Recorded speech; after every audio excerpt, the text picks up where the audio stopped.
Launching an ICO from a cybersecurity perspective. A look into some of the best security practices and security pitfalls to avoid when deciding to launch an ICO. Hartej Sawhney, Hosho.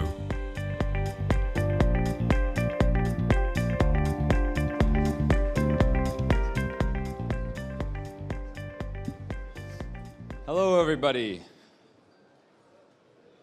Thank you so much to Iman Pulis and the Malta Blockchain Summit for having me.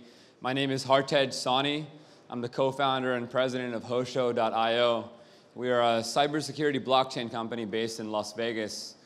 We've been sitting on the intersection of blockchain and cybersecurity for about 14 months now. We've grown the team to about 30 people in Las Vegas, and we've been pretty focused on smart contract auditing and penetration testing, and now chain analysis of all the top 7 protocols. And so our perspective on this industry has been relatively unique as we're ripping through smart contracts being written. Most of them have been for ICOs in the last 12 months, mostly on the Ethereum blockchain, ERC20 tokens, where people are trying to take advantage of the financial, this new hype and this new ability to take advantage of the fundraising mechanism that is an ICO, the initial crypto offering. And a lot of people have been asking me at this summit, is it over? Is the bubble over? The truth is I don't think initial crypto offerings as a fundraising mechanism are about to disappear. And I really think that we're about to receive an increasing amount of clarity on regulation on the topic. In 2018 alone, $21.9 billion was raised via an ICO. And that's about 927 ICOs.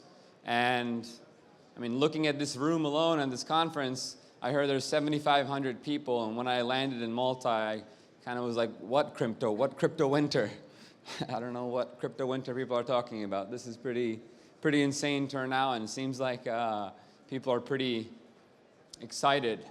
But at the same time, with $21.9 billion raised in the ICO market, about 10% of all of the money in the entire space has been either lost or stolen. And as a believer in Bitcoin and an old school Bitcoiner, I want this community to survive for an array of reasons. And I think it's extremely important to start talking about cybersecurity, and it's important. I don't think I have a presentation, but I'm going to wing this then. I'm clicking right and nothing is happening. So we're just going to wing it. So yeah, I think it's really important to talk about cybersecurity. And when it comes to cybersecurity, one thing that we're finding is people are not valuing security at their own companies in-house. It's probably the most important thing that I can talk to people about, is that people are rushing to launch an ICO, they're rushing to raise money and to get that money in-house. Most of the time at these types of conferences, when I meet people and I say, hey, so tell me a little bit about your project, they say, my name is Matt, and we raised about $2 million in 40 minutes yesterday. I said, but what about your project? What do you have built? And he's like, I just told you, we raised $2 million already. And that has nothing to do with what you actually do. And in addition to that, even sophisticated companies, when you ask them, who at your company is in charge of security? So when I want to talk about your in-house security practices, who's in charge? And they usually point the finger to the CTO. And that's a massive problem. If anyone in this room is currently pointing their finger, in their mind at least, to their CTO to be in charge of security, something's colossally wrong. And you need somebody in-house to be a CISO, or at the bare minimum, you need to engage with someone for $5,000 to $10,000 a month as a consultant to come in-house and to analyze your in-house security practices. One of the most common ways Bitcoin exchanges get hacked is through the most simple phishing scam. And so I'll give you a story of a Bitcoin exchange that was hacked. About $17 million was stolen within 24 hours, all because of a human flaw. Because in cybersecurity, chances are it's not your firewall that is being penetrated. When someone tries to penetrate a firewall, they're just going to get a response that they couldn't penetrate it. It's usually human weakness. So all of the employees at this Bitcoin exchange began being stalked. And on that matter, I will tell everyone in this space that if you are an active player in this space, if you're an employee at a blockchain-related company, you are a target to hackers. And all of the employees of this Bitcoin exchange began being stalked by this hacker on social media, and they found that one of the employees is obsessed with dog walking competitions. And the hacker made a website for a dog walking competition really close to her home, and basically emailed this employee that, congratulations, your dog has been selected.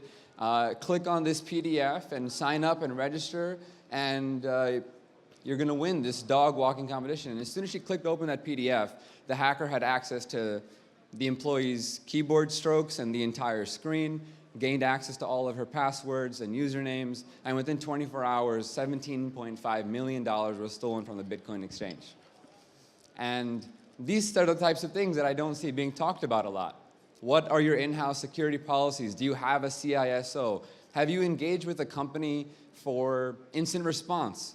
Who are you going to call when a couple $1 million gets stolen? Who are you going to call when someone says, I stole the pictures of you and your wife on your phone, and I want 1.5 BTC?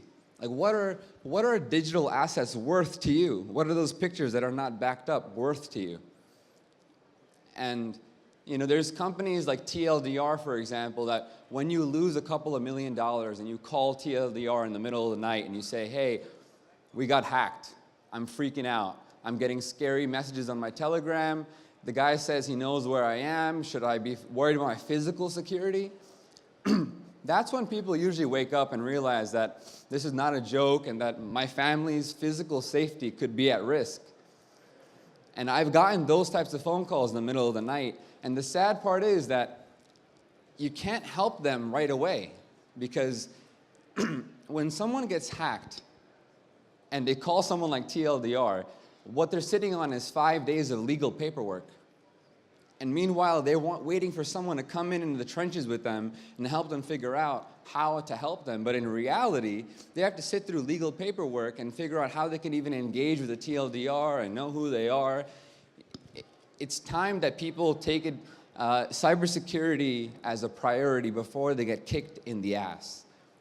And this is an industry where I'm excited about more people burning their hands on the stove.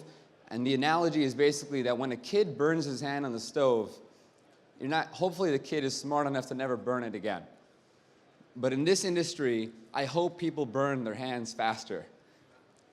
Because the faster that people burn their hands, hopefully they'll wake up.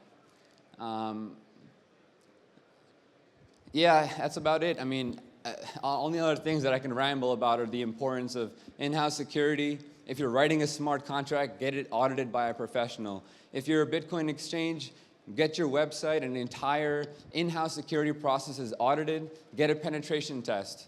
Take advantage of chain analysis. I'm excited to see governments take advantage of chain analysis to monitor criminal and non-criminal activity. Coloring coins and coloring tokens is going to be a really important aspect of countries like of Malta, to be able to color a token and to bake the regulation into it to track it live and track the data live at the decentralized application layer.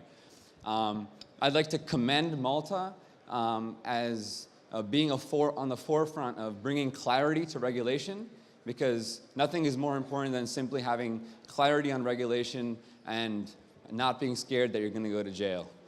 So thank you, Malta. Thank you to the organizers of this conference. Thank you for having us. If you have any questions, you can find me at hosho.io. The word Hosho means security in Japanese. And if you have any questions, I'm pretty easy to find. I have a turban and a beard, and I'm 6'1". Find me.